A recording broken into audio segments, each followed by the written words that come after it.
Buenas noches nuevamente. Gracias por venir aquí a la segunda parte de esta eh, charla acerca de la introducción de las estampillas en el Perú en el año de 1857 y su uso hasta el 1884.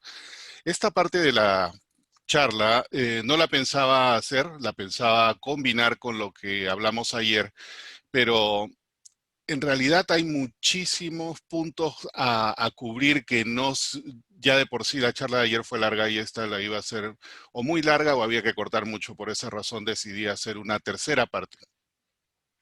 Entonces, en principio, como hablábamos el día de ayer, ¿no? El periodo que se cubre en estas tres charlas que he dado es de la República del Perú, desde la independencia hasta el fin de la Guerra del Pacífico, en el año 1884, cuando el Congreso ratifica el Tratado de Ancón, que fue el Tratado de Paz con Chile.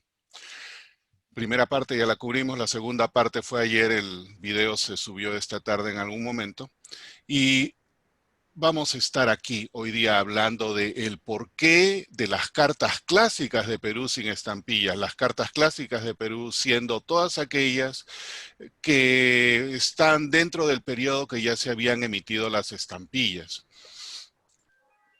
Este es un cuadro que se hizo en forma con colaboración de muchísimas personas a través de la página web de la Asociación Filatélica Peruana, y lo que se trataba de capturar aquí era la fecha más temprana y más tardía de todas las estampillas clásicas de Perú. Todo este periodo que se ve aquí son las cuatro diferentes grupos, digamos, de estampillas clásicas, y como vemos no hay ninguna interrupción, no hay periodos de tiempo en el cual no hubiesen estampillas. Y a partir del 1 de diciembre de 1857, el uso obligatorio de estampillas por supuesto, del 1 de diciembre al 9 de marzo en 3 ciudades, pero a partir del 10 de marzo, uso obligatorio de estampillas en el Perú era mandatorio, era obligatorio. Solamente había una excepción. Y inclusive esa excepción tenía sus propias regulaciones. Entonces, como ven en este marco, en este cuadro, no hay interrupción de nada. Sin embargo, existen durante todo este periodo cartas que debieron haber tenido estampillas para pagar el porte local, pero no lo tienen. Entonces, dentro de esa categorización, por lo general se hablaba siempre de la falta de estampillas y que los usuarios simple y llanamente escapaban de todo eso. Entonces, yo he hecho una categorización que es la primera vez que creo que se hace referente al porqué de todas estas estampillas. Nunca se ha tratado en forma grupal, quizás se haya tratado en forma independiente, pero básicamente son 7 las razones por las cuales las cartas del periodo clásico de Perú no tienen estampillas cuando deberían tenerlas. Entonces, en suma, son estas 7 razones: el periodo de prueba de las Pacific, el correo oficial, el correo judicial, aunque aquí la excepción es una cosa excepcional, falta de estampillas, emergencias, correo doméstico impago y el correo al exterior enviado irregularmente. He añadido una categoría extra que es acerca del correo que venía al Perú de la misma forma, sin estampillas. Quizás haya sido una de las mismas razones o alguna otra razón que no desconozco, pero aquí la vamos a tener. Entonces empezamos con esto, el primer periodo, el periodo de prueba de las estampillas de la Pacific. Como hablábamos ayer, se usó por 3 meses y entre 3 ciudades, del 1 de diciembre al 9 de marzo. Las estampillas de las Pacific únicamente se usaron o estaban reglamentadas para ser usadas dentro del correo que circulara entre Lima, Callao y Chorrillos. Ningún otro destino estaba supuesto a usar estampillas de las Pacific. Ya vimos que hubo una excepción, pero vamos a dejarla de lado por este momento porque no esa era la regulación. A ningún otro lugar deberían haber usado estampillas de la Pacific. Inclusive si era de alguna de estas ciudades yendo a una que no era ninguna de las 3, no debía tener estampillas. Entonces eso es lo que vamos a ver. Todas las otras cartas seguían con el pago por el destinatario o prepago, depende de lo que se quiera, hasta el 10 de marzo. Entonces empezamos con esto.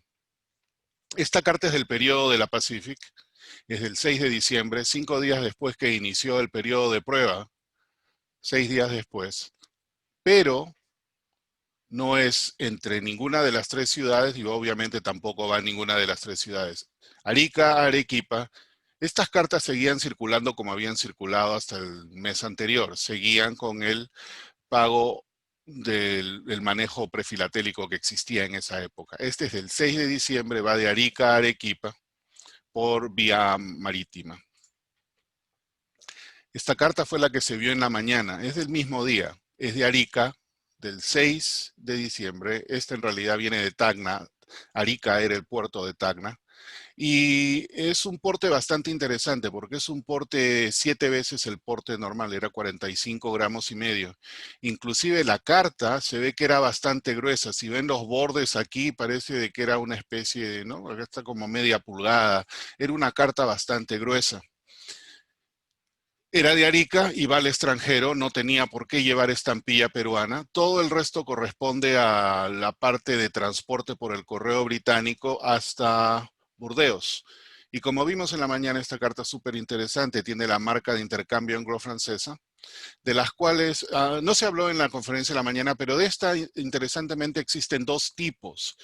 Y en el libro de Sayes me parece que solamente hay un tipo. Entonces, los dos tipos que existen, acá he sacado más o menos una copia, la C está arriba del 5, y esta carta, como porte séptuple, multiplicado por 12, nos da las 64 décimas que tenía que cobrársela al remitente, de las cuales 56 eran para el gobierno, para el correo británico. Otra carta que sale de Arica. Esta también sale el 19 de diciembre del 57, misma operación, a Whitehaven, pero no estaban otra vez dentro de lo que era el uso de las estampillas. Esta continuaba igual que la anterior, circulando sin ningún otro problema, solamente pagaba el porte inglés, en este caso los 2 shillings, Arica directamente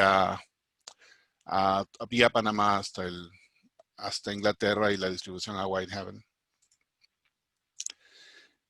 Esta es otra carta, y esta carta sí es originada en Lima, pero no va a ninguna de las tres ciudades que estaba permitida. Esta carta va a París, y este tiene la misma marca de intercambio de 2 francos de 87 y medio, y este es el otro tipo, si lo ven aquí. Es el 5 con la C al costado. Es un segundo tipo de esta marca que no estaba registrada. Esta carta también es muy interesante en el sentido de que tiene, por equivocación, se le aplicó la marca de 1,60, creo que es como si hubiese venido de la costa atlántica del Pacífico. Pero se dieron cuenta que no era el caso, que venía de la costa pacífica, la anularon aquí con este anulador y se le aplicó la marca real. Igual, dentro del periodo, 8 de enero del 58, pero no va a una de las ciudades permitidas. En el día de ayer también hablábamos de la carta esta con el Unreal que va de Lima a París, que sería una carta como esta. Y es como si a esta, digamos, lo que se sospecha de la otra carta, ¿no? En este espacio en blanco le agregan una Pacific legítimamente usada y la tratan de hacer pasar como una carta que circuló o no. No estoy diciendo que ese es el caso de la otra, estoy diciendo que ese es el caso que se argumenta sobre la otra carta. Otro caso similar, de Lima a Londres, 27 de diciembre del 57, la misma operación. No va a ninguna de estas ciudades, se le tiene que mandar sin estampilla y paga los 2 shillings. La misma operación, de Lima a Nueva York. Y a pesar de que estas cartas todas siguen el mismo ritmo, lo que quiero mostrar es una cosa, la consistencia que existía. El uso de las estampillas de las Pacific en este periodo era determinante. Solamente este tipo, solamente esto y solamente en estos casos. Por eso si existiesen y existe una excepción, es una cosa excepcional, porque el control que se ejecutaba sobre esto era bastante grande. Lima, Nueva York, nuevamente, como mencionaba, por correo británico, tiene la marca de Panamá que pasó por ahí y luego llegó hasta Nueva York. Este es otro caso y es una de las 3 únicas cartas que se conocen, aunque parezca mentira. Esta es una carta doméstica, sale de Lima y va a Arequipa, y está en el periodo, es el 12 de febrero del 58. Si Arequipa hubiese sido autorizada dentro de las 3 ciudades o para ser destino del uso de la estampilla de las Pacific, esta debió haber tenido una, pero no lo tiene. Lo que hace raro estas cartas es que por alguna razón, desconozco cuál, a pesar de que continuaba el uso el uso del correo dentro del Perú, cartas domésticas fechadas dentro de los 90 días de prueba de las Pacific y que no llevan estampilla de las Pacific son bastante difíciles de encontrar. 12 de febrero del 58. Ok, aquí pasamos a la segunda parte, que es el correo oficial. El correo oficial era gratuito única y exclusivamente para asuntos oficiales del gobierno. Y para que tengan validez tenían que ser marcadas con una marca que existía de oficio, que hay muchas que son bastante similares. Más o menos han sobrevivido unas 30 de estas, pero dentro de la parte de oficio también hay una excepción a esta excepción. Y esa excepción era más de uso, de protocolo, que de algo documentado. Y era que si las cartas eran enviadas a un personaje notable del gobierno, no necesariamente llevaban la marca de oficio, no eran multadas y se les daba curso. Los ejemplos que yo he visto principalmente son cuando es enviada al presidente de la República. Esta, por ejemplo, está enviada al presidente de la República, es en 1875, viene de Arequipa hacia Lima y está marcada de oficio. Para tener marcada de oficio, los asuntos internos del gobierno tenían que ser parte del mensaje que venía en esta carta. Y en una charla anterior que nos dio Julio Ponce, él hablaba de que aparte, especialmente en el periodo prefilatélico, tenían que tener la marca de la entidad quien enviaba la carta. En este caso es una carta de un particular, pero habla de un asunto político dentro y por esa razón fue aceptada como de oficio y por esa razón también viajó a Lima libre de porte. Aquí hay otra similar a la anterior, esta viene del norte, viene de Trujillo. Este de oficio y este de oficio son diferentes. Hay como 12 diferentes tipos, pero las diferencias son mínimas. Quizás todos se mandaron a hacer al mismo tiempo, quizás con la misma matriz y las variedades que existieron son insignificantes. Algo similar a lo que se hablaba ayer del déficit, ¿no? El déficit corrido que parece manuscrito. Quizás no necesariamente sean marcas, la misma marca, pueden ser marcas idénticas que se usaron en diferentes lugares. Este es el caso de la excepción a la excepción. Esta viene también hacia el presidente, viene también de Trujillo. El contenido habla de un adversario político que le reclama ciertas cosas y por alguna razón esta carta fue aceptada tal cual, sin ser marcada de oficio y sin ser multada por viajar sin estampillas. Se le aceptó como una carta de oficio.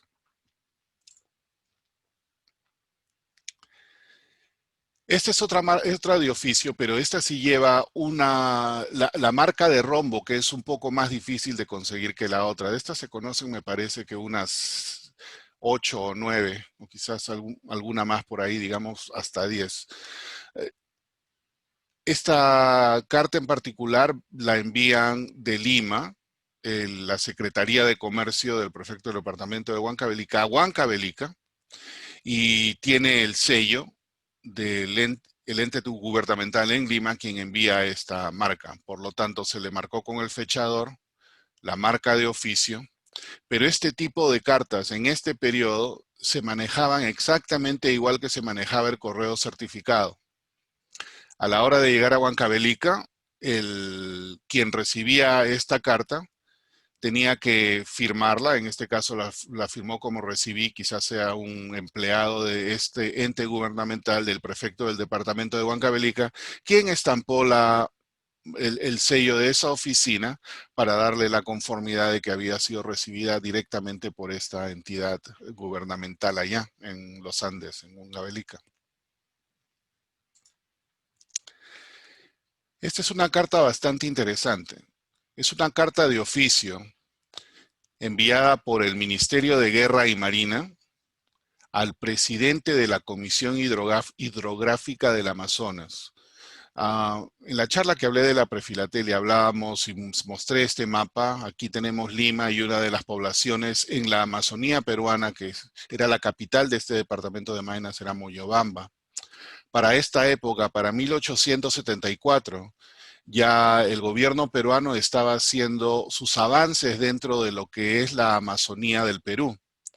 Y esta carta fue enviada a este presidente de la comisión, quien estaba haciendo los estudios para hacer crecer alguna de las poblaciones grandes. En este caso, la población que se hizo crecer y que eventualmente formó o llegó a ser, y es aún la capital de este departamento de Loreto, y que es la ciudad más grande del mundo que no está conectada por carretera, Iquitos, era quien estaba haciendo los estudios pertinentes para ver cómo crecer la población. Si vemos que está Moyobamba aquí, Iquitos está mucho más adentro, siguiendo del río Cayala y sus vertientes hasta el río Amazonas. Tiene tránsito en Moyobamba, que hasta ese momento seguía siendo la capital del departamento, y continúa su viaje por río hasta Iquitos. Las cartas oficiales hacia el exterior no pagaban el porte doméstico, pero se les marcaba con una T. Y la razón era porque en el exterior tenían que pagar cualquier porte que le corresponda. Esta carta oficial, y de estas cartas oficiales al exterior durante el periodo de 1821 hasta el 84, solamente se conocen 8. 4 en el periodo prefilatélico, 4 en el periodo del que estamos hablando.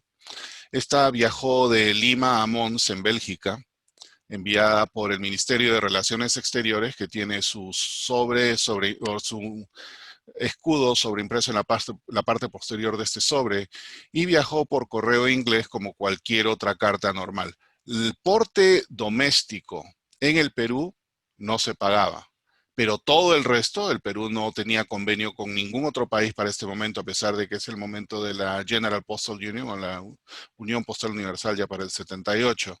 Nosotros aún no teníamos convenio con ningún país, por lo cual viajó en forma normal, indicando con la T que a su llegada iba a tener portes adicionales, ¿no? Entonces, al ingreso a Bélgica, esta se le marca con 2 francos 20, de los cuales 1,70 era para el correo británico y 50 para los belgas. Correo judicial. El correo judicial en realidad es una forma de correo oficial, pero el correo judicial, como vimos ayer y hemos visto en otras colecciones, se franqueaba, y quien pagaba era uno de los litigantes, a menos que sea pobre de solemnidad. Las cartas de pobre de solemnidad son conocidas en la época prefilatélica. Yo no conozco ni una en la época filatélica en este periodo. Sin embargo, como mencionaba, hasta abril de 1874, las cartas judiciales eran pagadas con estampillas normales, las estampillas corrientes de ese momento, los dineros, las pesetas, y esos son los sobres espectaculares que se ven. En 1874 hubo una reforma postal, y esa reforma postal que vimos ayer incluye una serie de cambios, pero incluye un cambio que es relevante aquí, que es la emisión de las estampillas de déficit, que como ya vimos en la charla de Chuck Wooster, y ayer también lo mencionamos, las estampillas de déficit tenían doble propósito. Era para pagar el déficit del franqueo, pero también era para pagar cierto tipo de cartas oficiales con pago diferido. Interesantemente, a partir de esta reforma de 1874, las cartas judiciales por muchos años empiezan a usar única y exclusivamente estampillas de déficit para el pago de lo que anteriormente se le pagaba con las estampillas comunes y corrientes. Es así de que con los cambios que existe, la unidad de peso, cuál era el porte base, cómo se manejan los múltiplos y ahora con las estampillas de déficit, por muchísimo tiempo yo no había encontrado nada de lo que sería correo oficial que hubiese tenido este tipo de representación, porque el único caso pudiese haber sido el pobre de solemnidad. Hará más o menos un año me ofrecieron este sobre. Y este es un sobre judicial. Y es un sobre del mes de abril, el mes en el cual entra en efecto la reforma postal de Pasoldán, el mes que empiezan a distribuir las estampillas de déficit, el mes en el que debían cambiar de uso de estampilla normal a estampillas de déficit para este tipo de correo.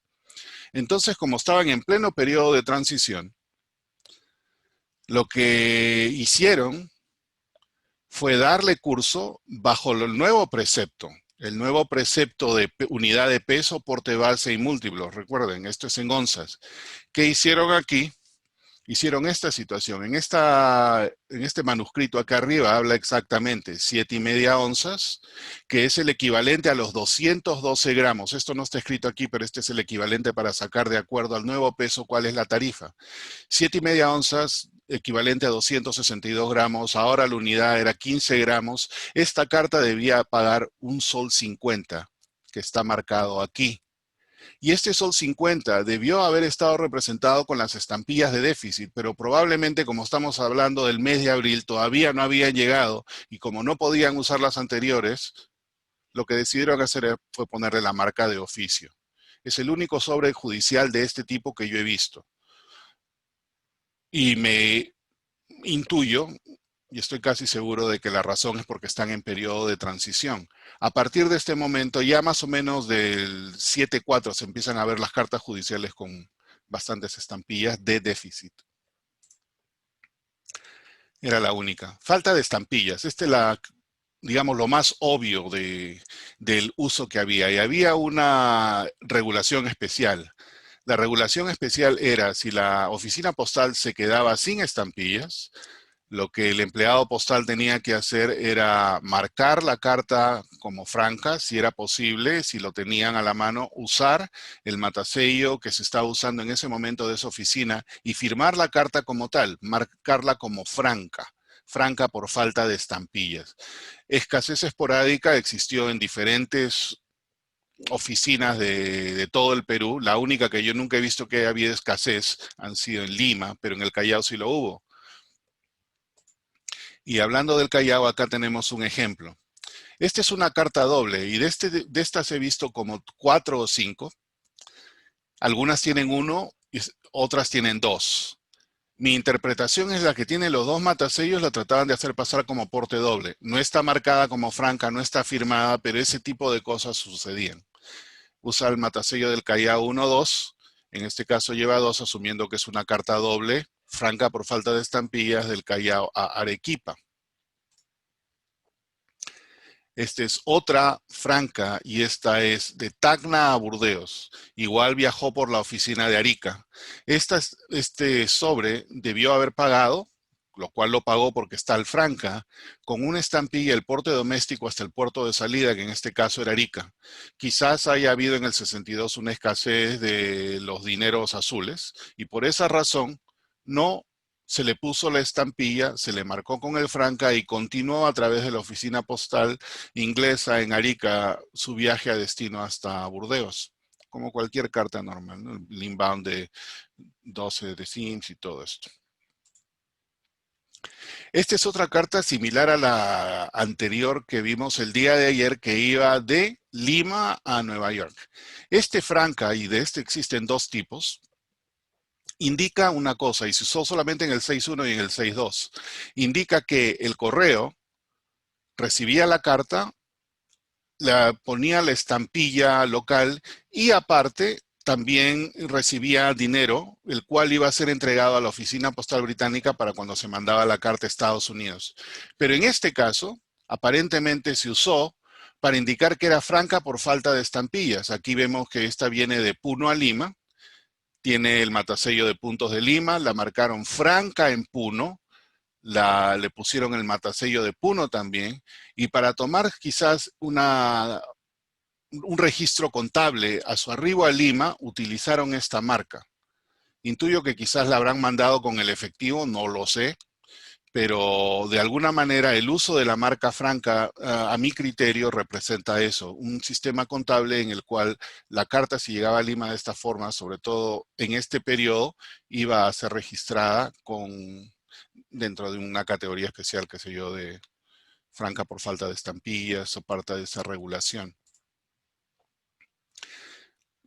Similar, estaba en el sur de Moquegua a Tacna y solamente lleva el matasello de Moquegua, no tiene la firma, no tiene nada más, pero es prácticamente el mismo caso que los anteriores, franca por falta de estampillas.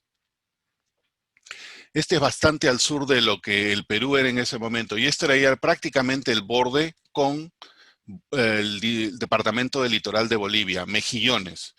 Mejillones, existe Mejillones Perú y existía Mejillones Bolivia. Son dos ciudades diferentes. Este es Mejillones Perú. Y Mejillones Perú, que era bastante alejada, tenía este matasello, ¿no? Está franca por falta de estampillas. Esto sí no me extraña porque siendo tan alejada, lo más probable es que le surtían de estampillas de tanto en tanto. El distrito responsable de todo esto, o la ciudad más grande cercana para todo esto era Iquique, pero de alguna razón quizás no le hizo llegar las estampillas en su momento y quizás no usaba muchas estampillas porque Mejillones es un matasello raro y se ven pocas cartas de aquí. Esta va dentro de lo que era el departamento de Tarapacá en aquel momento, de Mejillones a Pisagua. Ayer hablábamos que Pisagua era el puerto salitrero más importante del departamento de Tarapacá en el Perú, antes de la guerra con Chile. Y la razón se explica. Esta carta habla de un contenido de explotación de salitre que no solamente venía del lado peruano, sino que también venía del lado boliviano.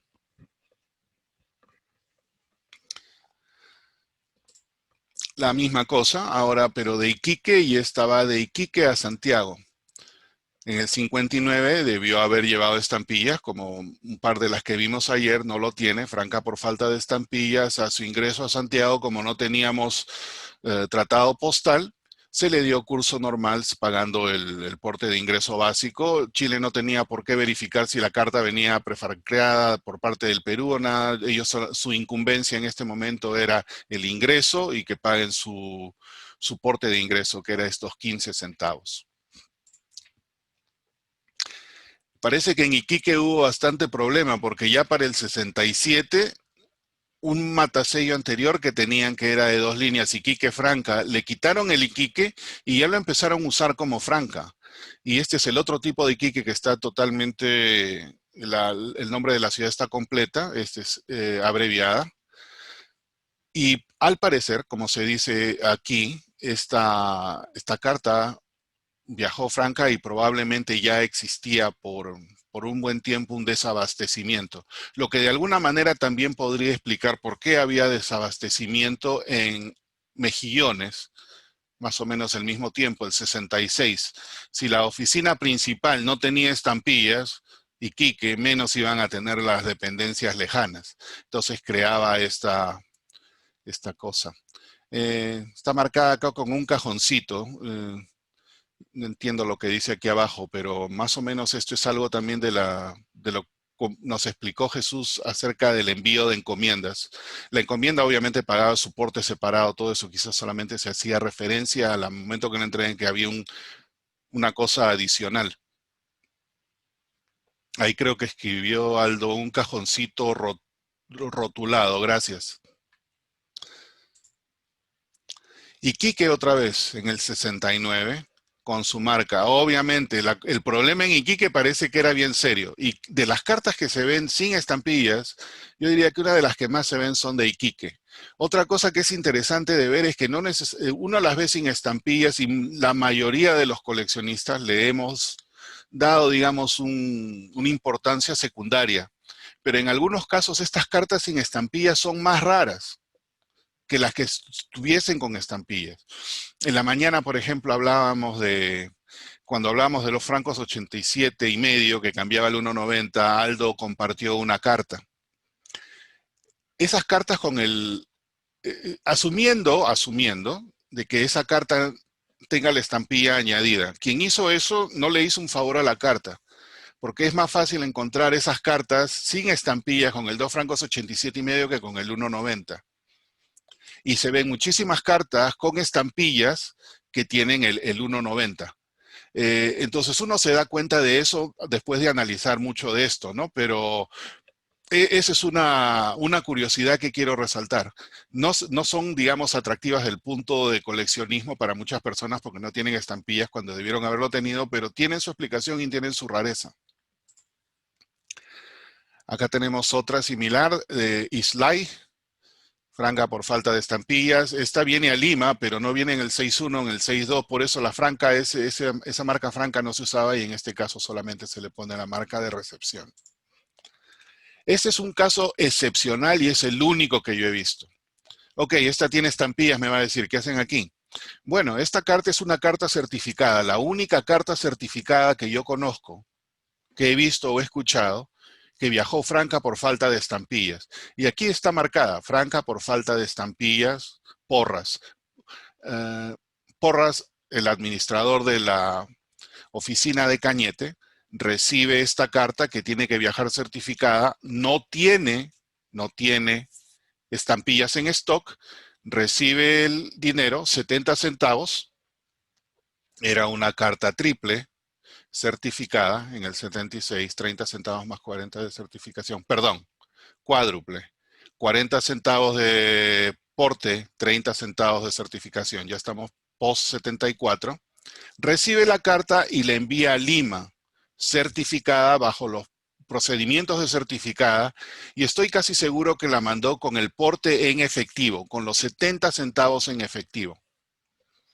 Cuando llega a Lima, se le aplican las estampillas y se le pone el matasello de Lima.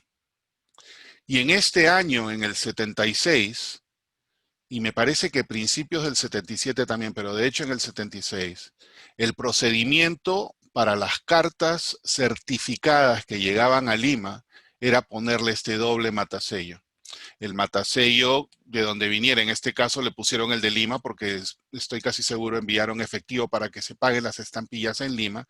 El registro contable tenía que ser preciso y se le puso la segunda parte que es este matasello mudo sobre la de Lima. Yo conozco como 4 o 5 sobres que han tenido este procedimiento. Tienen que ser sobres certificados que llegaron este año a Lima. Este matasello,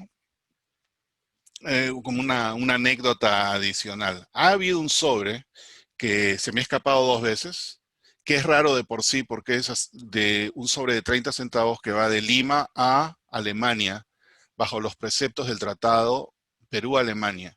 Ya eso de por sí es raro.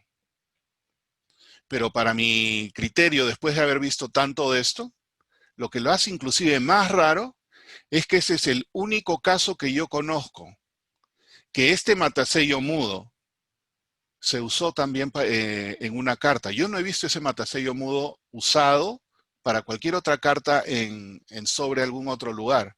Sueltos existen, he visto, inclusive he visto un fragmento, pero en sobre no. El único otro sobre que tiene este matasello mudo solo para otro uso que no sea el segundo matasellado es ese sobre raro que va de Lima a Alemania bajo los preceptos del Tratado Postal con Alemania. Emergencias. Esta es una cosa obvia, pero no se conocen muchísimas cartas y no se conocen porque afortunadamente no hubieron muchas emergencias, pero hubo una significativa. Entonces, si hay un desastre natural y la oficina postal se ve impactada por algo, obviamente va a haber un problema. En el Perú, como en toda la parte del círculo de fuego, que estamos en zona de terremotos, han habido terremotos todo el tiempo. Pero el 13 de agosto de 1868 hubo un terremoto devastador en Arica. Ese terremoto es una de las emergencias más grandes que se han visto.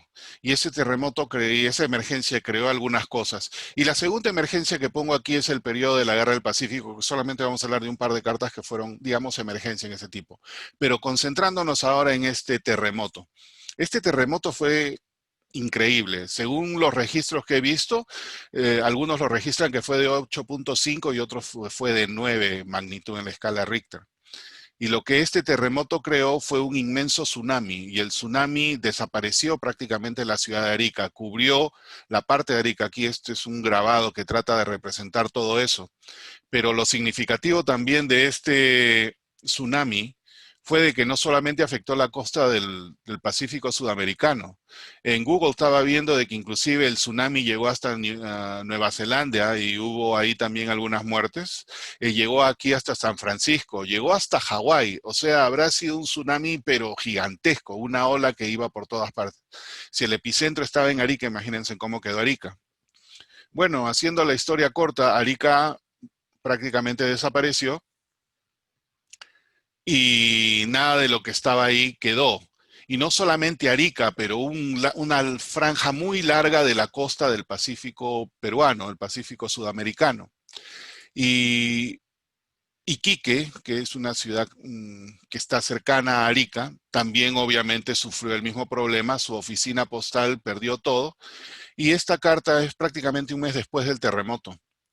Va de Iquique a Valparaíso, hicieron uso de cualquier matasello que les quedó libre. Me imagino que este matasello debió haber sido metálico, quizás lo rescataron entre los escombros, y aquí queda para registrar el pago de esta carta ya un mes después, aún del desastre, ya la vida continúa, seguían mandando sus cosas hasta Valparaíso, o seguía funcionando el correo. Este tipo de matasellos, según el catálogo de la MIS, se le dice el tipo 40. Y existen muchísimas ciudades, todas costeras. Todas con la excepción de una, son aquellas ciudades que fueron devastadas por el terremoto y el tsunami. Entonces, cuando ustedes ven este matasello, este tipo de matasello, existe Iquique, Arica, Pisagua y varios otros lugares, estos aparecieron después del terremoto y se usaron, obviamente, en reemplazo de todo lo anterior que ya se había perdido. Esta carta es del 68, diciembre, ya para 4 o 5 meses después, y va también de Iquique a Valparaíso. Periodo de la Guerra del Pacífico y emergencias. Esto quizás no sea una emergencia por sí, pero lo que sí es uno de los primeros usos de una carta de la Cruz Roja. Y alguien que sepa de Cruz Roja quizás me pueda ayudar a entender un poco más de esto.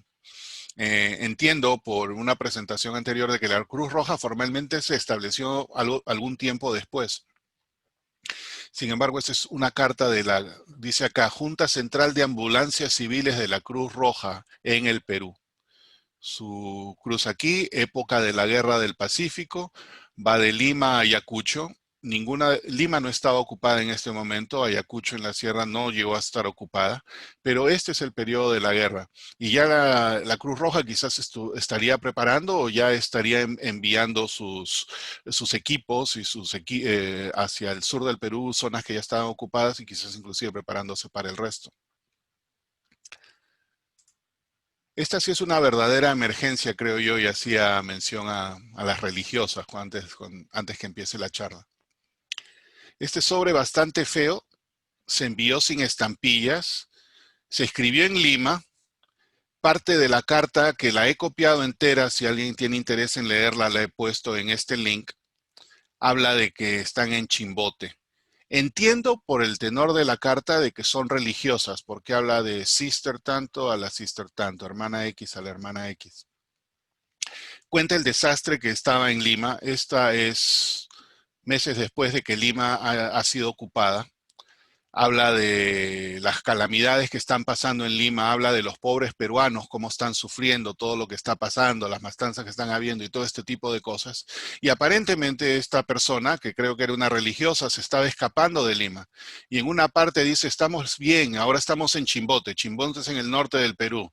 No sé para qué vine a este país, está todo patas para arriba, bla, bla, bla, bla, bla. Estoy tratando de escapar, estoy bien tratando de buscar refugio con el ejército chileno. Lo único que le interesaba a esta religiosa era salir del Perú, que aparentemente lo llegó a hacer. Y esta carta, bueno, el correo todo estaba en un desastre, agarró y la habrá mandado en algún lugar y la mandó sin estampillas. ¿Y cómo es deficiente el correo? Sin estampillas llegó hasta los Estados Unidos. Obviamente cuando llegue a Estados Unidos, carta sin estampillas, lo siento mucho, tienes que pagar. Y aquí tiene 10 centavos, que era el inbound fee, el porte de ingreso, acá lo tiene en Nueva York, de esta carta en particular. Si tienen un tiempo, denle una leidita esta carta. Es interesante lo que describe de la actividad en aquel momento, ¿no? Esto definitivamente era una emergencia. Alguien escapándose, tiene que mandar una carta, que le preparen cómo a ver cómo sale de ahí y afortunadamente pudo salir.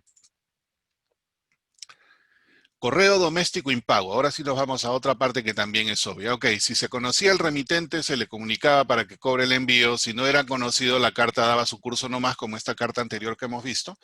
La otra era el extranjero. Vamos a ver las cartas dentro del Perú. Sin embargo, en el correo doméstico impago, que había que hacerlo de todas maneras cuando se implementan las estampillas, sí o sí, era obligatorio pagar el correo doméstico. Había una tolerancia. Y esa tolerancia era con agrupaciones influyentes. Y la más obvia organización influyente en la sociedad peruana en aquel momento eran las logias masónicas. Cartas de las logias masónicas no viajaban sin impagas, sin que tengan ningún problema. Esta es una carta, no es de logia masónica, pero es una carta bastante interesante. No es una carta, es un papel doblado. Y en la mañana o ayer hablábamos de las distribuciones del tren, que habían 7 viajes de ida y vuelta durante el día entre Lima y Callao, y muchas veces las comunicaciones podían ser recibidas durante el día, ¿no? Este papel en la parte de atrás parece que es de un agente que está en el Callao, que va a enviar unos libros a Londres y parece de que no le permiten mandar los libros porque no hay no, es muy pesado y tiene que esperar el próximo barco o hacer una cosa adicional. Entonces escribe esta nota súper rápida y le dice a quien le envía, ¿no? ¿Sabes qué? No me permiten hacer este envío de tu caja de libros hasta Liverpool. ¿Qué hago? Y por favor, infórmame. Y la dobla este papel y lo manda tal cual en el tren hacia Lima, el 8 de enero del 70. Viajaba sin estampillas. El porte entre Lima y Callao era 5 centavos, pero del porte doméstico en esta época, cuando no se pagaba, tenía que pagar el doble del faltante. Y que lo tenía que pagar el recipiente, este señor Benito Gil en Lima, tuvo que pagar los 10 centavos. Acá está marcado los 10 centavos que tuvo que pagar con esta marca postal de déficit. Si de algún modo este papel doblado se lo hubiese dado a otra persona y era tomado como carta, hubiese sido considerado como contrabando, que era una cosa más grave de subsanar. Por eso los 10 centavos de alguna manera le cubrían el problema sin ningún inconveniente. Esta carta es la misma situación, lo único que el 10 centavos aquí está marcado a mano. Igual, Callao a Lima, multada doble, 5 centavos, llega. Esta es otra, este también es del tiempo de la guerra con Chile. Misma operación, va de Lima a Orcotuna, en la selva, perdón, en los Andes, y de ahí fue redirigida a Concepción. Esta carta es impaga, no tiene la, la estampilla normal. Pero las estampillas de déficit tenían doble uso. Ya vimos el uso de gobierno y el uso de déficit. En este caso tenía que pagar el doble del porte faltante. Y aquí fue porte doméstico de 10 centavos, de Lima a Orcotuna, va sin estampillas, tiene que pagar 20. Acá está pagando los 20 centavos con estas estampillas de déficit. Hablamos de la tolerancia y aquí hay un ejemplo de la tolerancia. Esta es una carta, tal cual, de una logia masónica que va de Lima al Callao. y es una notificación que están aceptando a un nuevo fraterno. Llega sin ningún problema, no está multada, no está considerada como contrabando ni nada. Muchísimas de las cartas de los masones son así, no les hacían nada. La misma operación, pero esta es más simpática porque esta es intraurbana en el Callao. El porte era 2 centavos, debió haber pagado 4, que no se conocen cartas de 4 centavos en aquella época, obviamente por la parte interurbana, por una multa. Debió haber pagado 4 por la multa, también es de una logia masónica en el Callao. Y esta ya es de la época de la Guerra del Pacífico, con Lima y el Callao ocupados. Ya esto funciona en una forma diferente porque el plan de tolerancia ya no era dentro de lo que estaban los parámetros que operaba el correo. Esta tolerancia ya era más porque era sobrevivencia o era la dinámica. Esta carta en particular es de el Callao al Callao, nuevamente, es una carta intraurbana en el Callao, enviada sin estampillas, va al juez de paz militar en el puerto del Callao.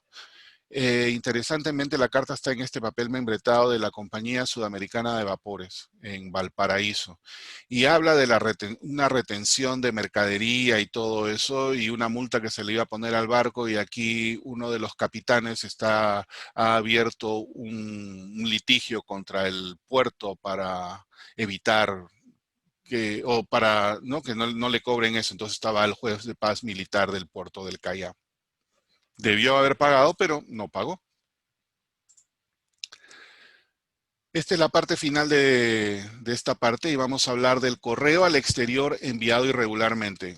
Reiterando, a partir del momento que las estampillas se implementan en el Perú, había que usar estampillas, así sea que la carta vaya fuera del Perú, había que pagar el porte doméstico con estampillas peruanas, no había excepción. Sin embargo, los usuarios postales se las ingeniaban, o iban directamente a las oficinas consulares inglesas, o iban al Callao y se le entregaban un capital de barco o al puerto que fuera, o usaban terceros. Y esos terceros fueron los que ayer hablábamos, causaron la creación de la oficina particular de Correos de Lima, que tenía que estar en competencia con eso. Era una especie de courier compitiendo contra el otro courier.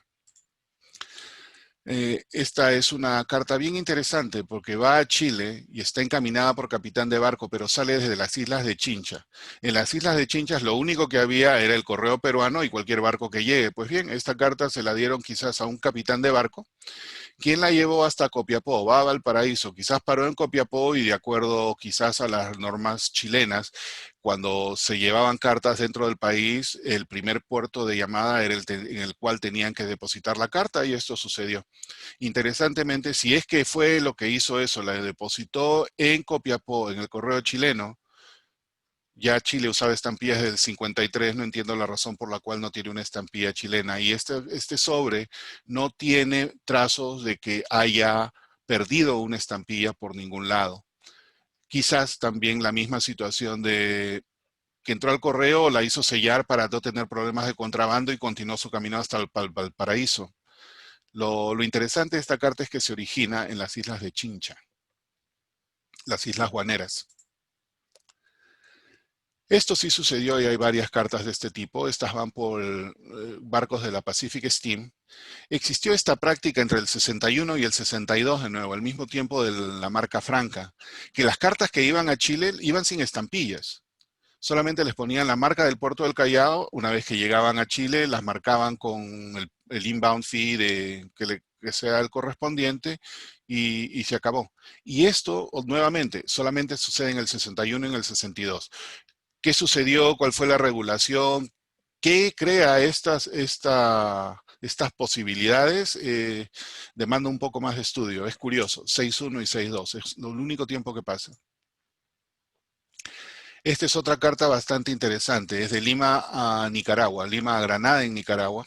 Debió haber tenido estampilla peruana nuevamente, pero no. Lo que hicieron aquí es el usuario postal fue directamente a la oficina consular británica en el Callao y la pagó para que viaje dentro de América, en este caso a Granada en Nicaragua.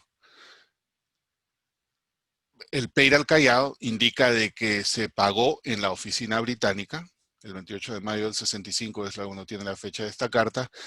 Hubiese sido interesante que se demoren un mes más porque en junio es cuando empiezan a usarse las estampillas inglesas en el Perú. Este quizás sea uno de los últimos usos también del Peirat Callao, 28 de mayo del 65. A Italia nuevamente. Ayer vimos un número de cartas a Italia, como vimos todas con estampilla. Interesantemente, de las cartas que van al extranjero sin estampillas, las que menos se ven son a Italia. Parece que quienes escribían Italia seguían las reglas al pie de la letra. Yo solamente conozco como 2 o 3 de este periodo que no llevan estampillas por las razones que estamos explicando aquí, ¿no? Alguien iba directamente al consulado y de ahí las enviaba. Esta va a Italia vía el BPO en Callao, cuando todavía Génova es parte del reino de Cerdeña. Es una carta marcada con 30 decims o porte doble. Misma situación, hubiera sido simpático que tenga estampilla, no la tiene, pero igual el destino es súper raro. Altona en Dinamarca. Altona en algún momento volvió a ser parte de Alemania, pero en este momento había una guerra en particular y hacía de que esta ciudad sea parte de Dinamarca. Al viajar ahí y ir por Alemania, estos son los famosos portes de dolor de cabeza, el pago británico fue de 2 chelines 4 peniques que correspondían a los 27 groschen de plata. Y aparte de eso, cuando llega a Dinamarca fue franqueado con un adicional de 119 skillings daneses. Todo está marcado en esta parte y tiene la parte del paso por Hamburgo. Esta 2 o 3 años más tarde ya hubiese sido una carta solamente a Alemania, pero en este tiempo esta ciudad era parte de Dinamarca. A Londres con valija cerrada. Esto de la valija abierta y cerrada también le hemos hablado. La pusieron en el Callao, valija cerrada, no pago de nada, otro que el porte inglés, y directamente hasta Londres. No tiene paso por Panamá ni nada de eso. Viajó en una valija cerrada, pero fue por la oficina consular inglesa en el Perú, en el Callao. Estados Unidos. Curiosamente, cartas a Estados Unidos no son tan comunes, pero son las que tienen la mayor variedad de formas de viaje. Y acá creo tener casi todas esas formas. Entonces empezamos con esto. Los forwarding agents que operaron en el Perú, como mencionaba en mi primera charla, fueron solamente 2 quienes tuvieron marcas. Martinet Ambarrot en los 1830 y en los 50 lo tenemos a Crosby en el Callao. Crosby operaba en Callao y en Valparaíso. Esta es una de las cartas de Crosby del Callao. La de Valparaíso es igual, pero dice Valparaíso, Chile. Y va del Callao a Lyme en Connecticut. La misma operación, forwarding agent en el Callao, quien se encarga de encaminarla y que llegue hasta Nueva York, donde se le marca con el steamship de 10 centavos de inbound fee, y era una de las maneras de hacer llegar las cartas a los Estados Unidos. Otra manera, obviamente, era por la oficina consular británica. Este es en particular de Islay, en el sur del Perú. Entonces estaba de Arequipa, Nueva York, vía la oficina consular en Islay, porte doble, el Panama Paid, para indicar de que esta carta no es originaria de Panamá. Se escaparon, simplemente obviaron el porte peruano porque el usuario que envió esto fue directamente a la oficina consular en Islay o usó un encaminador que la lleve de Arequipa a Islay quizás, o una persona que la lleve de Arequipa a Islay para hacer ese envío. Esta es otra que va a Estados Unidos, esta es encaminada por un capitán de barco y esta viene desde Chincha. Esta no tiene sí ninguna marca porque directamente se la dieron al capitán del barco, pero esta carta también es de contrabando al ingreso de Estados Unidos, porque todas las cartas estaban supuestas a ser entregadas al arribo a los Estados Unidos a la oficina de correo para que cobre el porte correspondiente. Esta no lo tiene. Este capitán de barco simple y llanamente la sacó totalmente fuera del sistema postal americano y la hizo llegar directamente hasta su remitente. Él la llevó por todo el camino. Es 100% privada. Otra que va a Estados Unidos, pero esta sí es más interesante porque es el tiempo del bloqueo del sur durante la Guerra Civil. Manejada por el correo, la oficina postal en Callao, es enviada a Panamá. El sur de los Estados Unidos estaba bloqueado, de Nueva York hasta la parte que entraba a Nueva York, perdón, de New Orleans hasta la parte que entraba a Nueva York. Entonces, en Panamá, para esta época, en diciembre del 61, deciden enviarla por San Francisco. Entonces se va del Callao a Panamá, de Panamá a San Francisco, cruza toda la parte continental de los Estados Unidos para llegar a Nueva York. Esta es una ya de la posguerra, misma operación, Callao a Nueva York, pero esta vez sí va por Panamá. Llega a través del Callao, a Panamá, a Nueva York y se le marca con este New York Fee 34 Notes. El note significa billetes y este es una marca de inflación, porque en aquella época acá en Estados Unidos también tenía la inflación posguerra, ¿no? Entonces es un porte doble de ingreso a Estados Unidos, 34 centavos en moneda devaluada, de los cuales 24 centavos eran el crédito para el correo inglés. Interesantemente también tiene el matasello del Callao. Esta pasó de alguna manera por el correo peruano a la salida, pero sin estampilla. Esta es otra también simpática y demuestra el uso, ¿no? Esta carta va a Estados Unidos, pero le quitaron la estampilla. Acá lo traté de hacer, pero no se ve bien. Pero cuando se mira bien este sombreado aquí, es la silueta del dinero rosa. Exactamente está ahí, porte franco y todo eso. Entonces va a Laman Kemp y ya sabemos que a Laman Kemp muchas cosas se enviaban en paquetes. Entonces quizás quien mandó esta carta desde Arequipa puso su estampilla muy honestamente y le dijeron, pero ¿para qué haces eso? Sácale la estampilla. Un dinero, era una cantidad que se podía usar para otra cosa. Entonces probablemente le sacó la estampilla, hizo que lo matasellen o lo mataselló el mismo correo, de repente el mismo correo alguien sacó la estampilla, la llevaron a través del BPO, o en este caso la hicieron llegar hasta Panamá, no hay marca de Islay en la parte de atrás, pero sí entró al correo inglés en Panamá y de ahí va a Nueva York. Esta era otra manera de defraudar, ¿no? Y el Pay to Panama en rojo, y este 6 aquí es los 6 peniques que costaba el envío de Callao a Panamá. Y hablando de Panamá, esta es otra que viajó en forma privada hasta Panamá y de ahí fue encaminada por este forwarding agent WP Mall en Colón hasta Nueva York. Esta es una carta triple, 30 centavos y algo de lo que hablábamos o lo que preguntaba ayer Diego, referente si el uso del 10, 20, 30 circular era o en Panamá o en Nueva York. Este definitivamente tiene la marca de Nueva York y tiene el due 30 centavos escrito a mano.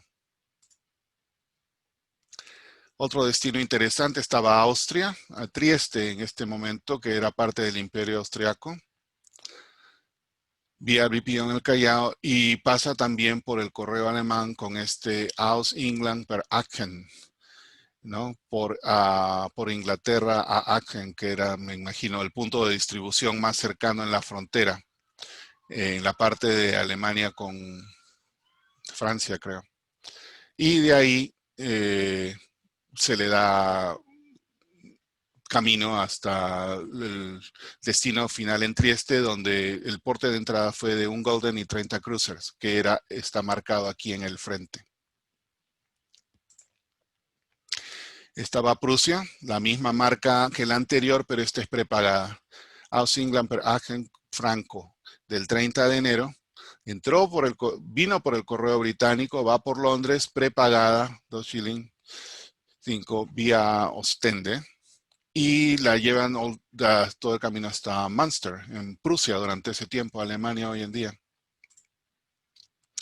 Francia, misma operación, obviaron el porte peruano, viaja por el vapor Valparaíso de la Pacific Steam, las marcas que ya hemos estado viendo, 2 francos 87 y medio, abordó 12 décimos de entrada en el agosto del 58. Esta es de otra oficina postal británica en el Perú, de Paita. Estaba de Lima a Burdeos. Y uno dice, ¿por qué si salió de Lima tiene que ir por Paita? Lo más probable es que haya perdido el barco. Los 13 de cada mes salían los barcos. Por alguna razón lo perdió. O por alguna razón fue llevada, pero no fue matasellada. Y en Paita, al momento que paran ahí, le aplican el matasello doble circular o el doble semicírculo de la oficina consular británica en Paita, en el norte del Perú. Otra Francia, misma operación, ya hablamos de Iquique, esto no no extraña aquí, quizás aquí que en este momento tampoco tenía estampillas, pero hicieron su parte. Esta también tiene el mismo problema y aquí le pusieron too late, demasiado tarde, entonces no pudo salir en ese momento. Y lo que hicieron fue ponerlo en cualquier barco de la Pacific Steam para que llegue hasta Panamá, donde llegó y de ahí la encaminaron hasta Le Havre, en Francia, en el norte de Francia. Y demoró un poco más, para este tiempo demoraban un promedio de 32 días. Esta demoró 55 precisamente por haber perdido el barco. Y quizás también perdió el barco en Panamá, esa es la razón por la cual demoró tanto. Esta es a Francia y ahora la vemos con otro matasello. Lo que sucedió aquí fue que en el 69, una carta de este señor de Relaciones Exteriores de los Estados Unidos le comunicaba que muchas de las cartas que llegaban allá o llegaban sin estampillas o con estampillas arrancadas o sin matasellar. Entonces decía, ¿sabes qué? Muchas personas aquí sacan esas estampillas, de repente las llevan de nuevo al Perú y las reusan. Así que les recomiendo de que las matasellen. Lo que sucedió fue de que el correo, las cartas habían que mandarlas por el correo británico, pero el correo británico únicamente hasta esta época matasellaba únicamente las estampillas inglesas. Si habían estampillas peruanas y no tenían matasello, ellos no las matasellaban. Entonces, si ustedes ven en los catálogos de remate, franqueos mixtos Perú, Inglaterra, van a ver que hay un número de sobres que la estampilla peruana no está matasellada. Y en muchos casos dicen de que es añadida. No es añadida, quizás no lo sea. Era esta situación. El correo británico no matasellaba hasta más o menos 1869-70 las estampillas peruanas. Y a partir de este momento, cuando emiten este circular pequeño, es cuando le empiezan a matasellar. De este existe el duplex con el C38 o el D87 que tiene al costado o este solo fechador, y ya se ven las estampillas peruanas a partir de 1870 mataselladas con esta marca británica cuando fue entregada directamente al correo, a las oficinas consulares, ¿no? Y dentro de todo esto, ayer hablábamos de la única carta que se conoce con estampillas francesas y gracias a la conferencia de Jorge Alcañiz aprendí de que el correo francés permitía mandar cartas impagos, se podían mandar impagas. Y este es una de las 3 cartas que se conocen con esta marca Le Callao y esta es la impaga. ¿Qué hicieron? En el Callao del 72 al 74, 1872 a 1874, se implementó esta línea F que llevaba la correspondencia por el correo francés y hacía esta conexión. Trabajaban a subvención y trabajaban a pérdida durante este tiempo. Y en el Callao permitían el envío por esta ruta, ¿no? O por estos medios. En este caso, esta carta viajó impaga, la mandaron impaga desde la oficina consular en el Callao. Al momento de llegar a Francia, le marcaron un franco 50 o el 15 de Sims y cuando lo pagan, lo anulan indicando que ya había sido pagado por el remitente. De estas cartas son súper raras, solamente se conocen 3. En total, incluida la de ayer que tenía la estampilla francesa. Esta es la última parte, la parte extra. Quizás sucedió lo mismo que sucedió en el Perú. Y acá vamos a hablar de cartas de otros países que llegaron al Perú sin estampillas. Entonces empezamos con esta. Esta viene de Chile y vino sin estampilla y vino sin nada más. Pero lo más probable es que vino encaminada a través de un capitán de barco. A la hora que el capitán de barco llega al Perú, entra a la oficina de la Capitanía de Puerto y le dice, acá tengo la carta, acá tengo las cartas que traigo, porque era ley en el Perú que los capitanes de barco tenían que entregar las cartas ahí. La Capitanía de Puerto la envía al correo y el correo obviamente la acepta y la manda. Y continúa, estas pagaban el porte de ingreso, ¿no? Esta viene de Chile y vino sin estampillas. Esta vino de Ecuador y esta vino a través del correo británico que funcionaba en Guayaquil, pero este es del 59 y la razón es que en el 59 Ecuador todavía no tenía estampillas. Hubiera sido interesante que venga en el 72 cuando tenía las estampillas francesas y las ecuatorianas, o también la oficina postal de Guayaquil usaba estampilla inglesa. Si se conocen las estampillas inglesas usadas en Guayaquil enviadas dentro del Pacífico sudamericano. Este es de Colombia y cartas de Colombia son raras, solamente hay 3 conocidas. Esta es la oficial. Hay una que va y hay dos que van y una que viene. Esta es la única que viene de Colombia. Es de noviembre del 68, de Santander a Lima. Santander de oficio, era libre de deporte en Colombia.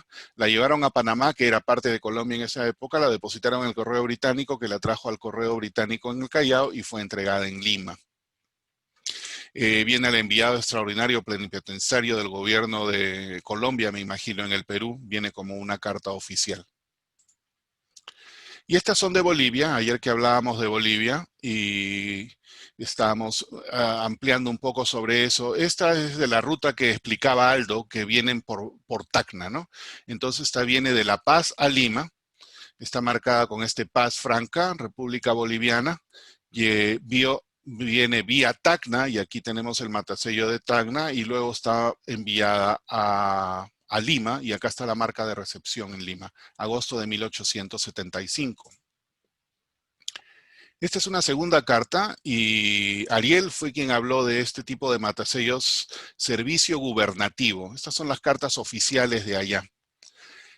Carlos Rand era un ingeniero que trabajaba en la oficina de Enrique Meix, que fue quien implementó y construyó la mayoría, si no todos hasta este momento creo, los trenes que funcionaban en el Perú. Y estaba, entiendo, en negociaciones con Bolivia para hacer lo mismo. Esta carta oficial de Bolivia con servicio gubernativo correos fue enviada a Lima, otra vez vía Tacna, recibida en Lima. Esta viene de Cochabamba, Lima, vía Tacna. Libre deporte. Y las cartas de Bolivia, si ya teníamos tratado postal con ellos, desde el 6 creo, 6.5, perdón, 6.5. Entonces, era carta oficial, se reconocía que venía libre de franqueo y entraba de lo más normal. Y finalmente, esta carta, que también es de Bolivia, este es de julio del 79, y este es en el periodo de la guerra con Chile, pero aquí lo que sucede es, esta carta viene enviada a este señor, el doctor Casimiro Corral. Este señor Casimiro Corral, y viene de la Secretaría General del Presidente de Bolivia. Lo que sucede con esta carta fue de que el señor Corral se había exiliado en el Perú.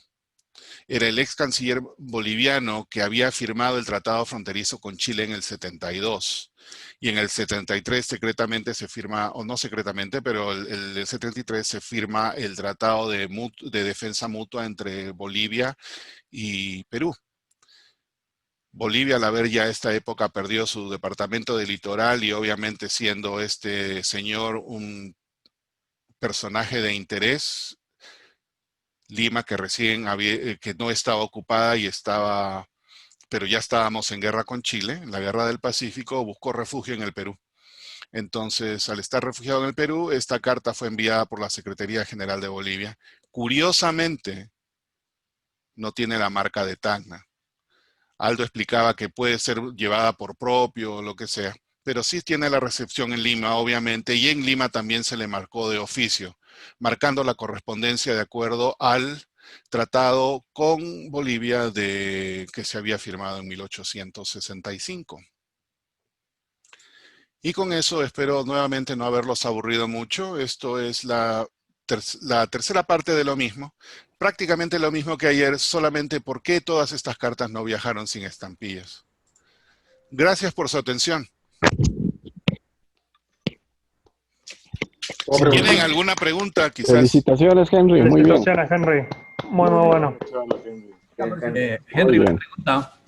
Sí, Henry, dime.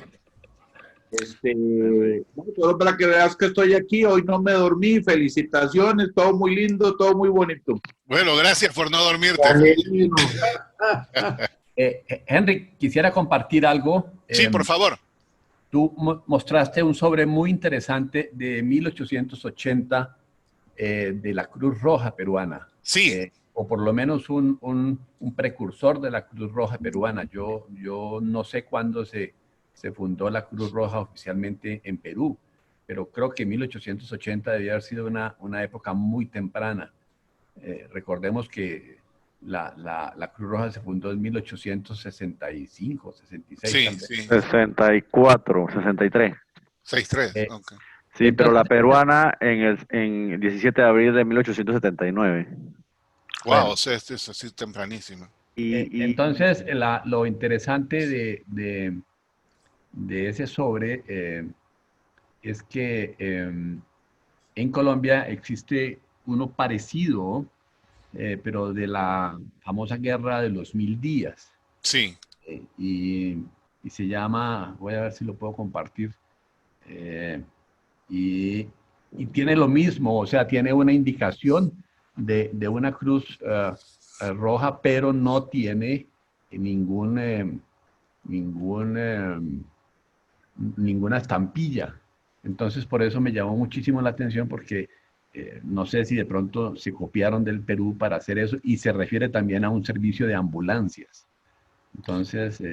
ya se estarían organizando en todos los países americanos en aquella época, ¿no?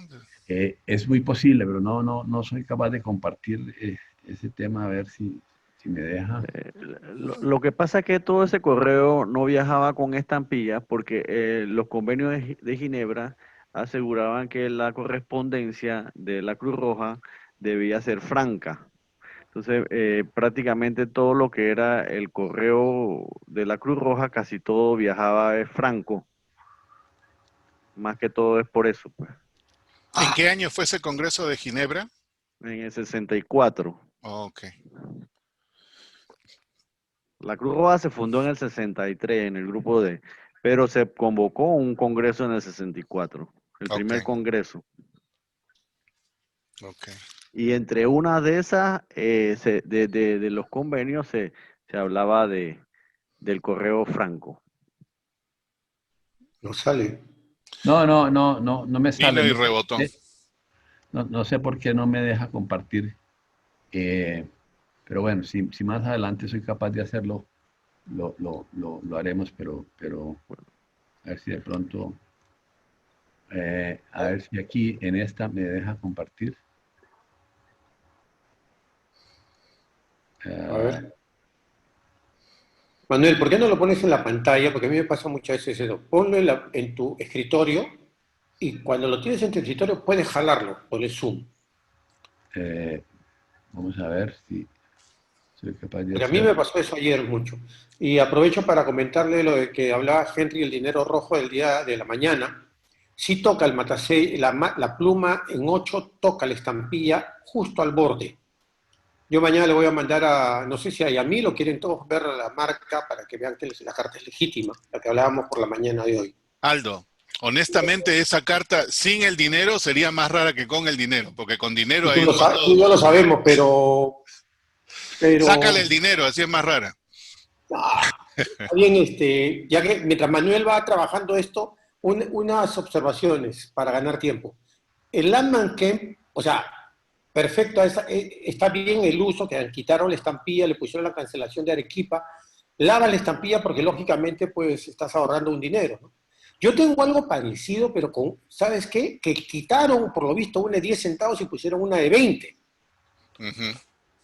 En llamas, porque la llama de 20 es más chiquita que la llama de 10. No voy a estar compartiendo eso para no generar mucho tráfico, pero eso ahí. Y otra pequeñas cositas que te quería comentar mientras Manuel sigue, que lo veo ahí trabajando. En cuanto a Bolivia, esas cartas oficiales sí caminaron por el correo. Las que no caminaban por el correo eran las comerciales, porque lógicamente la correspondencia entre Bolivia y Tacna, o Arequipa, que era uno de los destinos típicos de ellos, era 20 centavos. Y si la sacaban la carta hasta Tacna, a Arequipa o a Lima, era 10, o sea que ahorraban el 50%. Imagínate la cantidad de cartas que ponían en un arriero y lo ponían. Yo hoy día en la mañana compartí un artículo que yo hice más o menos hace unos 15 años al respecto de las rutas, los portes y todo eso, por si acaso. Y nada, el resto, mira, te felicito, la información es buenísima. Creo que aclara muchas dudas sobre el tema de las cartas, que no todas las cartas de Landman Kemp son malas, eso es una parte interesante. Y el tema del terremoto, tú hablabas de una ciudad que no sufrió por el terremoto y que sí tiene la cancelación octogonal. ¿Cuál es esa para ti? ¿Moquegua? No, ahorita no me acuerdo, pero es porque hay una oficina postal y en realidad esa oficina postal se abre después del 70, o sea, no existía antes, esa es la razón. Ahorita se me escapa de la mente. Porque está Mejillones. Todas las de Tarapacá y del sur, todas ellas tienen Sí. son de después del terremoto. Esta es un poco más al norte. Ahorita no me acuerdo. La única octogonal por ahí hay una A, que creo que es Acarí, de No esa sé. zona, que es un poco más al norte y que no le tocó Bueno, el vamos, terremoto. ya que estamos ahí, vamos a buscar el AMI y buscamos el tipo 40, ¿qué tal? Pero Tiene es una, Mejillones, no es ninguna de esas. Es otra más. Ya después lo busco y... Tiene Mejillones, Arica, Iquique, Pisagua, Moquegua. Claro, es una más. No me acuerdo cuál es, pero es una más. No, finalmente Ubicada. no me deja compartir, no sé por qué, pero bueno, para otra Ok. ocasión será. No, pero es Yo, interesante saber de que había algo similar, así que cuando puedas, compártelo. yo Sí, quería, sí, es una carta y inclusive no tiene estampillas ni nada y fue un servicio de ambulancias igual al peruano que crearon con ocasión de la guerra de los 1000 días. Fue una guerra muy fratricida, guerra civil que hubo en Colombia y duró casi 1000 días, casi 3 años. Pero Entonces, ¿esa guerra en qué año fue? Creo que fue en posterior, ¿no? Los 1890 por sí, ahí. 1899 a Ah, 1902. ok. Y esa fue una de las causas por las cuales perdimos a Panamá, porque Oh, ok. estamos más preocupados en matarnos los unos a los otros que cuidar a Que Panamá. cuidara a Panamá. exactamente. Eh, estuve viendo la historia de la Cruz Roja en Wikipedia. Ahí hablan de que a partir del 7 de mayo el gobierno dicta la disposición sobre una denominación de una junta central que sería la Junta Central de Ambulancias Civiles de la Cruz Roja en el Perú. Y se Ah, creó hasta 4 ambulancias civiles de la Cruz Roja en Perú. Ahí hay una pequeña historia y hacen referencia a la imagen de un libro que se llama Una idea, una acción sobre 125 años de la Cruz Roja peruana. De repente en Wikipedia te das tu vuelta y lees un poquito la historia, ¿no? lo voy a buscar, sí. Pero ahí te está diciendo que esa carta prácticamente fue en el periodo posterior a una fundación que se hizo de la Cruz Roja, pero no era la fundación de repente decretada por el Consejo Federal, ¿no? Y aprobada por Suiza, ¿no? Porque fue aprobada por Suiza el 30 de abril de 1880, cuando ya entra a formar verdaderamente parte de lo que era el 6CR, del Consejo de la Cruz Roja, güey. Por eso digo, Entonces, fue en ese proceso de formación de la Cruz Roja peruana que se mandó esa carta. interesante, ok. Sí, sí, si no la quiere. No, sí la quiero. Es historia patria de la Cruz Roja peruana. Sí, sí. Una pregunta rápida, Henry. Sí, Jaime. ¿Existe el término sello negro en algún lado, No, parte de México? no. En el Perú no existe. El sello negro como lo tienen ustedes, que era para que sea el equivalente del franqueo. En el Perú su equivalencia sería estos matasellos, pues, ¿no? Que tenían que tener la firma, todo eso, pero como tal no se conoce en el Perú. Ok, gracias. Henry, un comentario. Sí, por favor. Dos de las cartas que mostraste, me parece que eran dos, y una de ellas claramente entra al continente por Ostende y las dos pasan por Aquisgrán, a Aken, Ujú. o sea que lo que cruzaron fue Bélgica. Bélgica, sí, tienes razón. Entraron por Ostende, salieron por Maastricht y llegaron a Aquisgrán, de donde se distribuyen al resto de Alemania. Perfecto. Aquisgrán es un pueblo pequeño, universitario, donde, digo yo pueblo, ahí ya no hay pueblos, es un pueblo universitario pequeño donde está la tumba de Carlomagno. Mm. Me pregunto cuál sería la razón para que ese lugar aparezca como un centro de distribución de las cartas que venían de Latinoamérica, en este caso de Perú, vía Inglaterra, Ostende, Ajá. Aquisgrán. Aprovecho para celebrar con el peruano, ¿verdad? Ahí está. Salud. Salud. ¿Qué se está tomando? Inca Kola. Ah, Henry Oxidad. Coca-Cola y yo rotundo peruano. Ah, el rotondo que me mostraste. ¿Te gustó? Te digo Bueno, mañana. ¿Está bien? la, Para llevarte alguno cuando te vea, ¿no? la ciudad esa de Aachen es interesante, ¿no? Porque esos matasellos tiene que haber sido un punto de distribución importante, no solamente para cartas de Sudamérica, pero otro tipo de cartas encaminadas por, qué sé yo, por el correo británico que iban al norte de Alemania. Es un centro ferroviario.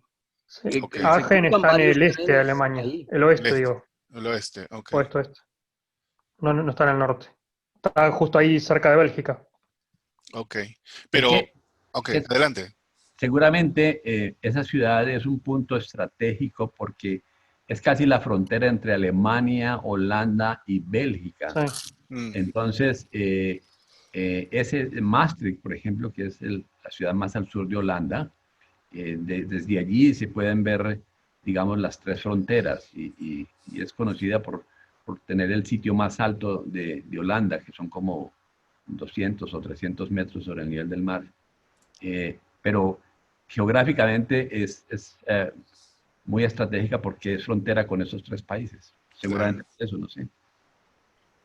todo es relativo, ¿no? El punto más alto en los Países Bajos, 200, 300 metros. Para nosotros en los países andinos eso es una cosquilla.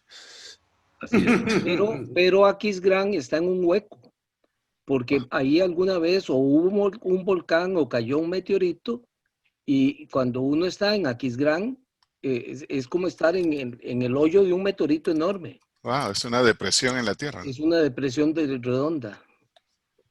Será motivo para ir y conocer. Vale la pena. Sí. ¿Alguna pregunta adicional por ahí? Ok. No. Manuel, Henry, Sí. en el WhatsApp de mi oficina te he puesto un sobre que cuando yo lo conseguí pensé que estaba relacionado a un desastre. A Ahora ver. que con las fechas no coincide. No sé, déjame ver si lo puedes ver o lo comparto. Lo tenía cerrado, dice que déjame abrirlo. O si quieres lo comparto. Compártelo, sí, a ver. ¿Ok? ¿Se ve? Ahí viene. Él va a Arica, Valparaíso por vapor, pero es 1863. Ah, Inicialmente no. era No, que no. se estableció. No, ese es 5 años antes. Este es de... Ok, Arica, Valparaíso, la misma operación. Este es Franca por falta de estampilla. Sin mayor razón, sencillamente. Sin mayor razón. Ahora, si fuera el 61 o 62, que ¿es 62 o 63? Me parece que 63. sí, pensé que era un 6-3. tres, es tres. El enigma que existe, y ojalá algún día se pueda vislumbrar, es qué pasó en el 6-1 y en el 6-2. Porque, sobre todo con Chile, hay cartas que van a Chile y van así, sin estampillas, pero solamente esos 2 años, y solamente a Chile. Tengo una del 64 que viene también de Valparaíso a Lima y la única marca que tiene es conducción de cartero gratis y la marca de recibido de Lima. ¿En el 64 dices? 4, sí. Sí, ok. Que, interesante, eso sería cuestión de ¿Explicarme qué es más esto de estudio. Chile 62, 61, 62, por favor? ¿Hay algún problema con eso? No lo sé, pero eso es lo que te digo. No, el 6162, cosas curiosas que suceden, sale la marca franca cuando se mandaban las cartas a Estados Unidos bajo la estipulación del tratado estadounidense-inglés, que te permitían el uso de esa franca. 1. 2. Las cartas que van a Chile durante esa época, que salen del Callao, van sin estampilla, pero van con el matasello del Callao. Las que salen del Callao solamente. Sí, sí. Bueno, he visto algunas de Lima y algunas de otro lado, pero del Callao son las que he visto más. Y es curioso, es solamente el 6-1 y el 6-2. No sé si pueden ver, esta es la que te Sí, decía, sí. Paraíso 864, solo llegada a Lima. No tiene más ni marca de estampillas. Ok, y esta viene de Chile. Sí, viene de Valparaíso. A la vuelta está la carta donde Yeah. dice que viaja por el vapor Callao y viene de Valparaíso. Ok, entonces viaja por el vapor Callao, se la dieron obviamente al capitán de barco, pero esta entró al correo. Debió haber tenido una marca del Callao, porque los capitanes de barco estaban obligados a entregarlos en el puerto. Entonces esta quizás de frente la pusieron la tienen que haber puesto en algún lugar del Callao. Y 6, esta debe ser como está el matasello, debe ser o de mayo Mayo debe ser, mayo del 6-4, ¿no? Déjame ver. Déjame ver. Henry, Sí. por el WhatsApp puse la foto del sobre, Ah, sí, ya lo encontré aquí. porque no fui capaz de ponerlo por el sistema. Manuel, es la Sí. que está en tu colección. Correcto. Y si quieres yo te la subo, que la tengo aquí. Voy a compartir. Bueno, muy bien. Listo. Ok. Gracias, Henry. Gracias. Esa. No llega. Ya, Sí, esa. esa misma. Es el mismo concepto. Es un servicio de ambulancias. En este caso era del ejército del norte, pues de la parte norte de Colombia, en Santander. Y entonces dirigida a un doctor que hacía parte de esa agrupación en Chopo. Chopo es un pueblo allá en Santander. Entonces la carta venía desde Pamplona y ahí está el contenido de la carta con la indicación del símbolo de la Cruz Roja. En Colombia fue creada la Cruz Roja en 1915, o sea que estos son 15 años antes. Y es muy parecida, o sea, similar. La cruz es más delgada. El mismo concepto, Es definitivamente. el mismo concepto de la peruana. Entonces me pregunto yo si no hubo alguna influencia del Perú en este tipo de creaciones. Seguramente. Seguramente. De repente se influenciaban más en lo que decía el convenio de Ginebra. ¿Ve? Y por ahí, porque creo que Sebastián también tiene una muy parecida también de las primeras de Chile. Él tiene una que la mostró. Bien, pero no la tengo acá en este computador. Pero ya sabes la que te digo, ¿no? Efectivamente. Ahí está. Tendría que buscarla, esa sí no la tengo a mano. Ok. Gracias por compartir esta. ¿Te puedo poner una carta, Henry, para que me digas esto? Dale. Dale, para cerrar. A ver. ¿Esto es lo que tú me decías? ¿Año 62? Sí. Sí. Uh-huh. ¿Este es 6-2 o 6-3? 6-2. Ok. Pero... 6-2 con carta completa y todo. Sí, 6-2. Ok. Claro, ese es. Pero el 6-1-6-2 se ven muchas cartas que salen del Callao a Chile que van sin estampilla. Este es Tomé, Chile. No, sí, ya sé. Uh-huh.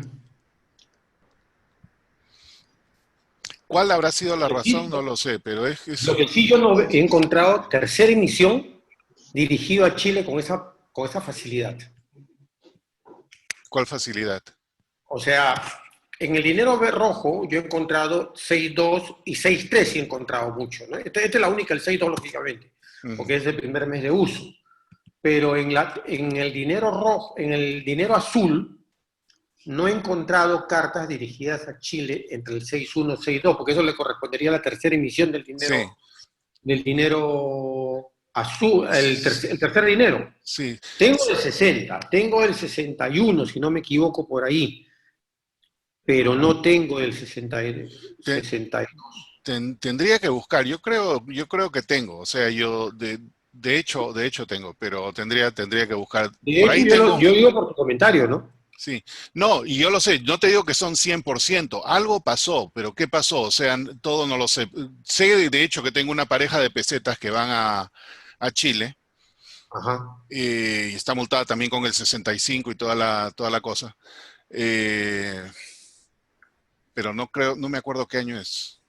Tiene que ser por ahí. Otra del 62 también, de agosto, a Chile. Pero sí, es escaso, ¿ah? Lo que me estás hablando es escaso. Sí, habría que buscar un poco más. Hay que buscarle sentido a esa cosa. Walter. Bueno.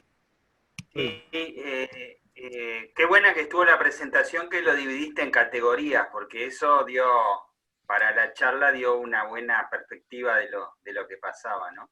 Gracias.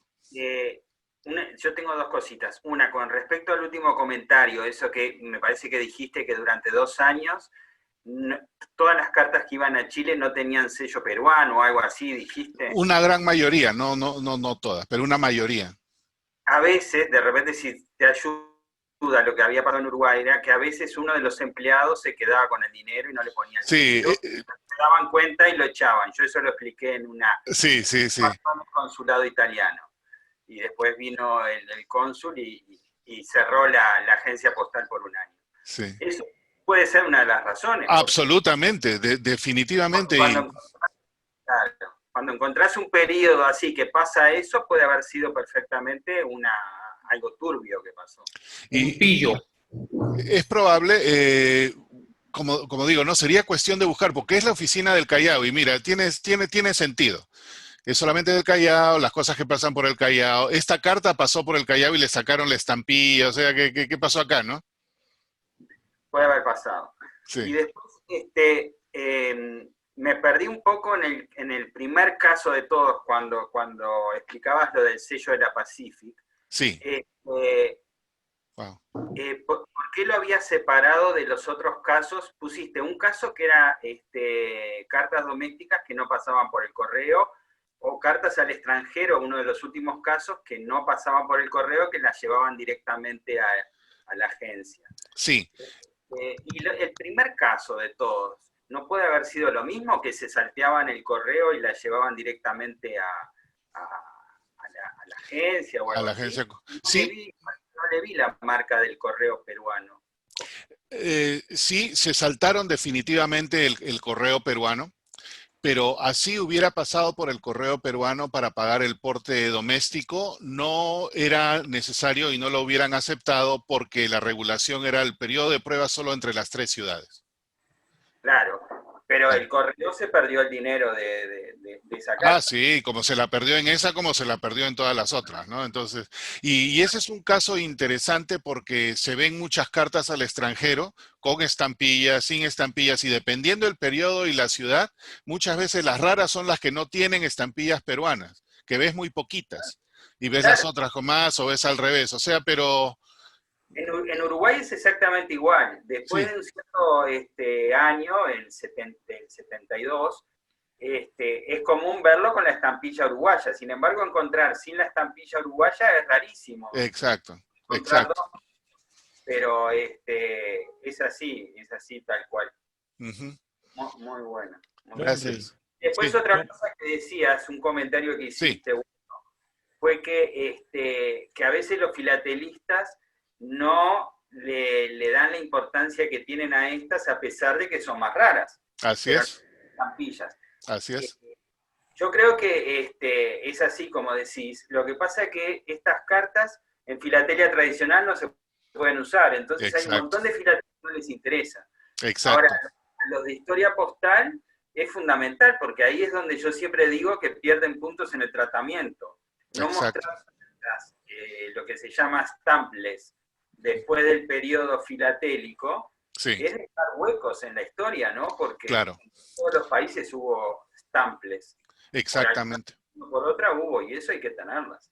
Esas hay que tenerlas, y tiene una explicación también económica desde mi punto de vista, ¿no? Porque ya de por sí enviar la carta afuera era tan caro, que si se podían ahorrar pues un dinero, yo me ahorro ese dinero como sea, pues, ¿no es cierto? Camino hasta la oficina consular y ya me ahorré algo, porque de todas maneras estas cartas eran un platal. Eso es lo que manda 115 skilling, esa que va a Dinamarca. Yo busqué en el internet y en esa época creo que era casi 3 semanas del salario promedio. ¿Quién iba a recibir eso por una carta que venía del otro lado del mundo, ¿no? Claro, era una carta comercial todo eso, pero era un montón de plata. Incluso el correo, y el correo se perdía mucho dinero. Exacto. Incluso en Uruguay había un empleado del correo que lo ponían en la agencia postal extranjera para revisar de que no pasara eso. O sea, se gastaban el sueldo de una persona solamente para revisar eso. Y claro, las personas de repente se mandaban una carta, pero comercialmente iban muchas cartas. Exacto. Entonces no la pasaban por el correo, era todo un problema, ¿no? Exacto, exactamente. Por eso hay que tenerlas en las colecciones de historia postales, que es fundamental. Así es. Gracias por ese contexto. Henry, te quiero hacer un comentario. Por favor. Una de las cartas que me mostraste tiene de destinatario a Miguel Ángel Guarelo. Sí, y parece que Sergio Recuanco también mostró una de Miguel Ángel Guarelo. Sí. Entonces, eso te puedo hacer un comentario que te puede ayudar a buscar una Claro. explicación. Él era un comerciante muy importante Sí. de Valparaíso Sí, sí. y se dedicaba a las importaciones y exportaciones, y hay decenas de cartas aguarelo, decenas, ¿ah? Sí. Y resulta que es muy llamativo el hecho de que esa carta perfectamente puede haber ido justamente saltándose todos los correos, porque no es nada raro, digamos. Es Claro. decir, las cartas destinadas a aguarelos son entregadas personalmente y por lo tanto a veces no tienen ni siquiera la tasa que se cobraba en Chile, y tampoco tiene, por supuesto, el despacho desde Callao, porque se entregó, digamos, en lo que se llamaría por mano. Claro, Que privado. Entonces, ese es un tema que es recurrente en esa época y ya lo habíamos, se ha mencionado varias veces, es decir, hay correspondencia entre Perú y Chile que no está tasada en Chile porque efectivamente no pasó por el correo chileno. Exacto. Ya, y era llevada por barco, efectivamente, no necesariamente por la Pacific, podían ser por barcos privados, por barcos, digamos, y otra cosa más, incluso he visto correspondencia de Tomás Lachambre, es decir, casas comerciales grandes, que sabes cómo hacían para eludir eso, venían con la carga. Sí, en Y a paquetes. veces, claro, venía con la carga y entonces eludía el control y a veces las autoridades requisaban esas cartas y les cobraban las tasas. Exacto. Es decir, por lo tanto, lo de Guarelo no me extraña para nada. Es decir, es muy probable que haya sido así como te lo cuento, ¿no? Ok. Y incluso fue político después, fue un tipo bastante conocido, digamos. Sí, sí, sí. Y el archivo Oye, de Guarelo es conocidísimo, pues. Cristian, Guarelo es el bisabuelo de un compañero de curso acá en Viña del Mar. Y este señor, el bisabuelo, era capitán de la Marina Mercante. Y por ahí va la cosa también, por la Marina Mercante. Seguramente todos sus colegas le llevaban las cartas de mano en mano.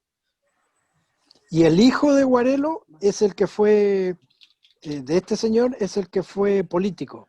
Ángel Guarelo, que fue el papá, que fue el abuelo de mi compañero. Gente de acá de así que por ahí Valparaíso, muy conocida. Sí, por ahí va la cosa. Pero hay mucha correspondencia ahí. Interesante. Ahí veo a Diego que está con la mano en alto. Diego. Hola Henry, felicitaciones de nuevo por Hola, la Diego. charla. Un comentario, hiciste un comentario de que ojalá haya C41 a Lima. Sí hay. Sí hay unas pocas, mandé una por WhatsApp, Ajá. una que no pude comprar recién en una subasta de Corinfila. Son solamente del 66 y como tú decías, esas cartas existen solo ese año porque el gobierno se dio cuenta de que la gente iba directo a la oficina británica y era un poco más barato enviar a ese costo de 6 peniques que pagar los 2 reales. Claro. Luego, después del 66 ya no existen esas cartas. Entonces son solo de ese año porque era ya correo que estaba prepagado de las sacas con el acuerdo con la empresa. Exacto. Entonces era un dinero que el Estado dejaba de percibir. Buen dato es el 66. Yo no sabía que era solamente ese año, así que lo voy a tomar en cuenta. Sí, solo 66. No hay más tarde y del 65 es imposible. Claro. Y otra pregunta.